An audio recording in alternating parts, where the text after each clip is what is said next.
Assalamualaikum warahmatullahi wabarakatuh. Kami dari kelompok 1 akan mempresentasikan materi tentang memahami sejarah standar akuntansi syariah.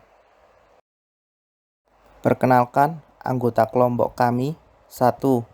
Evan Arfianto, NIM 099. 2. Devira Safadiniah, NIM 180. 3. Nidaur Rosyidah, NIM 193. 4. Mirza Nuria Afrianti, NIM 210. 5. Rival Vindi Asmoro, NIM 223.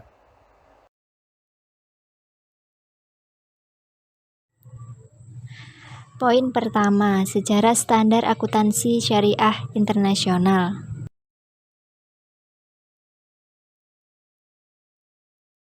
Di bidang akuntansi syariah juga ada organisasi standar akuntansi syariah internasional yang berfungsi untuk penyeragaman perlakuan akuntansi lembaga keuangan syariah global.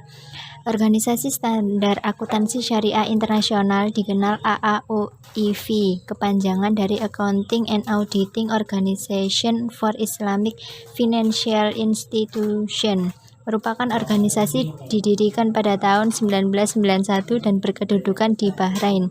AAOIV merupakan organisasi non-profit yang konsen pada pengembangan dan penerbitan standar akuntansi bagi industri keuangan syariah global.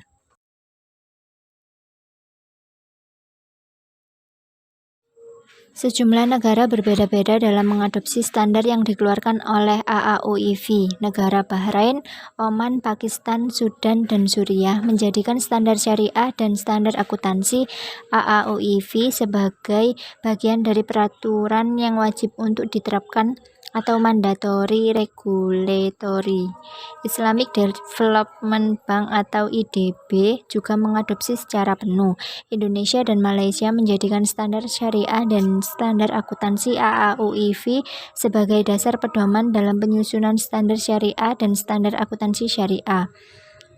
Sedang Brunei, Dubai International Financial Center, Mesir, Perancis, Kuwait, Lebanon, Malaysia, Arab Saudi, Afrika Selatan, Uni Emirat Arab, dan Inggris, serta di Afrika dan Asia Tengah hanya menerapkan standar AAOIV secara sukarela atau voluntary bagi lembaga keuangan syariah.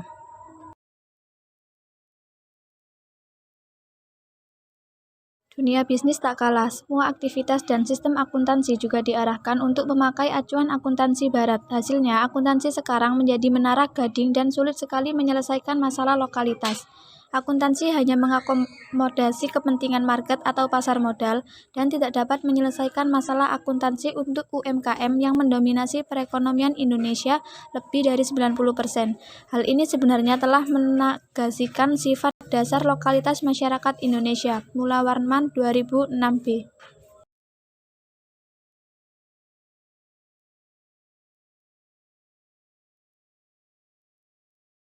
Akuntansi syariah dibagi menjadi dua aliran. Yang pertama, akuntansi syariah aliran pragmatis, dan yang kedua, akuntansi syariah aliran idealis. Poin kedua, sejarah standar akuntansi syariah Indonesia. Indonesia mulai mengenal sistem akuntansi pada tahun 1690-an. Sistem akuntansi yang dikenal oleh masyarakat Indonesia pada saat itu adalah akuntansi konvensional.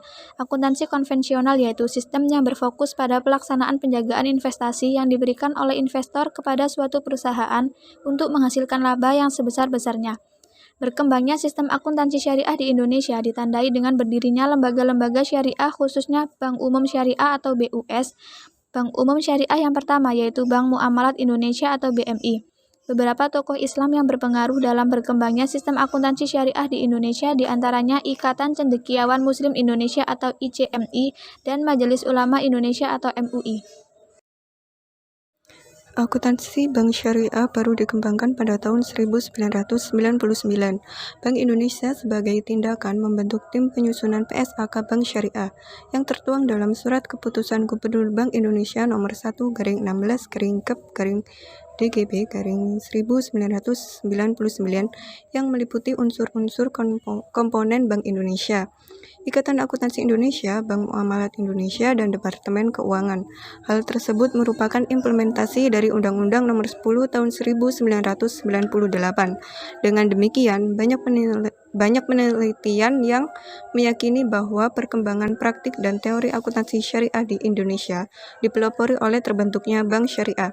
Pada tahun 2002, Ikatan Akuntansi Indonesia atau IAI secara resmi membentuk Komite Akuntansi Syariah dan membentuk Pernyataan Standar Akuntansi Keuangan atau PSAK nomor 59 tentang akuntansi perbankan syariah dan dasar penyusunan laporan keuangan bank syariah.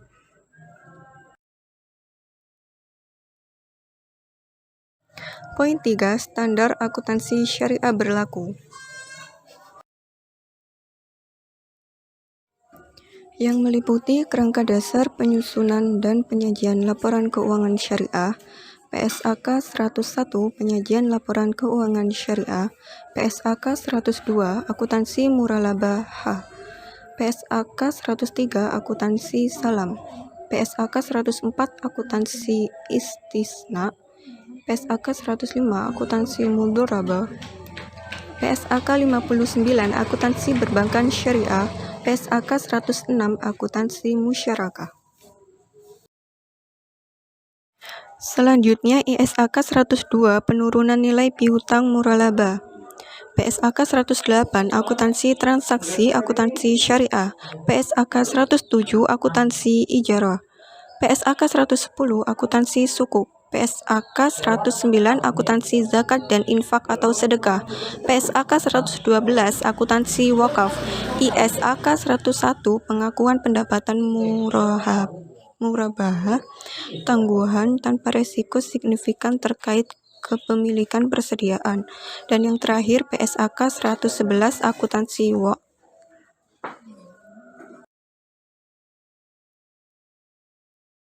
Poin keempat, organisasi penyusun standar akuntansi.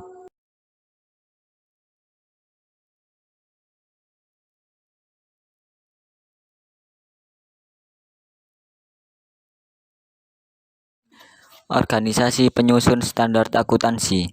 Yang ke-1, Badan Standar Akuntansi Internasional. Yang kedua, Komisi Uni Eropa. Yang ketiga, Organisasi Kerjasama dan Pembangunan Ekonomi. Yang keempat, Organisasi Internasional Komisi Pasar Modal. Yang kelima, Federasi Internasional Akuntan. Dan yang keenam, International Standard of Accounting and Reporting dan United Nations Conference on Trade and Development.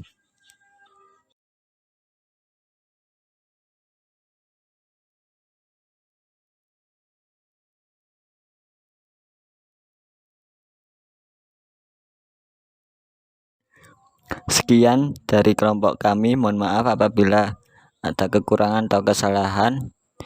Wassalamualaikum warahmatullahi wabarakatuh.